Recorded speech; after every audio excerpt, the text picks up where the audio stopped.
Hello everyone, good morning सबैजनालाई। आज पनि गुरुबथानमा एकदमै चिसो मौसम छ है। र यहाँ चिसो मौसममा चाहिँ आज चाहिँ के प्लान छ भन्दा चाहिँ आज चाहिँ तातो थुक्पा बनाएर खानु मन लागेको छ। र तपाईँहरूले यो भिडियो लास्टसम्म हेरिदिनुहोस् होला। र गाइस, यो थुक्पा चाहिँ मैले अघि नै बसाइसकेको थिएँ है। यो चाहिँ रेडी भयो। अब चाहिँ यसलाई म पखाल्छु। र गाइस, यो चाहिँ धोइसकेँ है। अब यसलाई साइडमा राखेर चाहिँ अब म घुकुनी बनाउने तयार। गाइस, अब चाहिँ घुकुनी बनाउने है। र सबसे पहिला मैले कुकरमा बनाउँछु भनेर कुकर बसालेँ। तेल हालेपछि चाहिँ तेल तातेर चाहिँ अब यसमा कालो जिरा हालिदिएँ। कालो जिरापछि चाहिँ काटेको प्याज,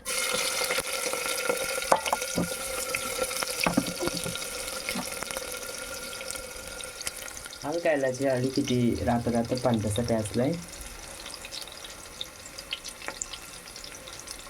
चाहिँ थोरै हल्दी हाल्नुपर्छ। त्यहाँदेखिको चाहिँ जिरा मसला, त्यहाँदेखिको धनियाँ पाउडर, त्यहाँदेखिको नुन, त्यहाँदेखिको धुलो खोर्सानी, त्यहाँदेखिको चाहिँ कलरको लागि चाहिँ काश्मिरी लाल मिर्च है। यो चाहिँ बेसी पिरो हुँदैन, यसले चाहिँ कलर छोड्छ, अन्त कलर दिन्छ। ल अलिकति चाहिँ हुच्चिङ, त्यसपछि चाहिँ हल्का चलायो। चलाएपछि चाहिँ अब अघि मैले राखेको मटर अघि उसिनेको आलु है मजाले मुसेर हाल्नुपर्छ। मुसेर आलु हाल्दा चाहिँ हल्का बाक्लो हुन्छ झोल, त्यही भएर चाहिँ मुसेर हालेको मसला आलुमा चाहिँ त्यहाँबाट चाहिँ मजाले यसरी चलाउने।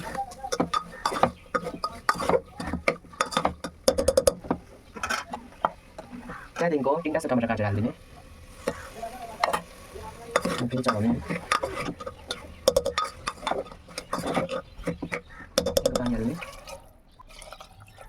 र अब चाहिँ यसलाई ढकनी लगाएर चाहिँ 5-6 सिटीको लागि चाहिँ छोडिदिनुपर्छ है। त्यहाँदेखिको चाहिँ हुन्छ रेडी हाम्रो घुकुनी। अब चाहिँ थुक्पा रेडी भइसकेको छ। कस्तो भएको छ यो थुक्पा म तपाईँहरूलाई भन्छु खाएर है।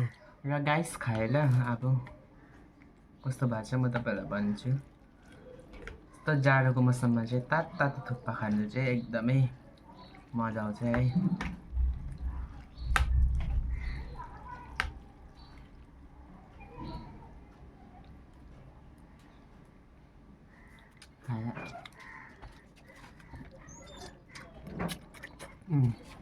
एकदम दामी भएछ है गाइस। र गाइस, यो थुक्पा चाहिँ एकदमै दामी भएको छ।